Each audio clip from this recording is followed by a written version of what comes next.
জীবনে মানসিকভাবে শক্ত হওয়াটা দরকার। আপনার ভেতরটা যতটাই নরম হোক না কেন, বাইরে বোঝাতে হবে আপনি একজন শক্ত মানুষ। শক্ত হতে না পারলে আপনাকে প্রতিনিয়ত ঠকতে হবে। নিজের ভেতরে আত্মসম্মানবোধ, ইগো কিংবা মূল্যবোধ থাকা উচিত। খেয়াল করে দেখবেন যারা ঠকে যায় তারা নরম মনের মানুষ। শক্ত মনের কাউকে মানুষ কখনো ঠকাতে পারে না। সবকিছু রিভেঞ্জ অফ নেচার, অর্থাৎ প্রকৃতির প্রতিশোধের উপর ছেড়ে দিতে নেই। কিছু বিষয়ে আপনারও প্রতিশোধ নেওয়া দরকার।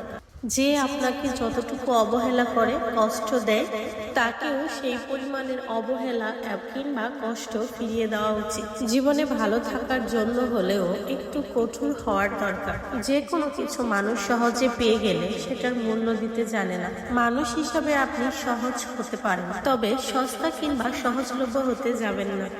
যে আপনাকে যতটুকু দিবে তাকে ততটুকুই ফিরিয়ে দিতে শিখুন, হোক সেটা আঘাত কিংবা ভালোবাসা।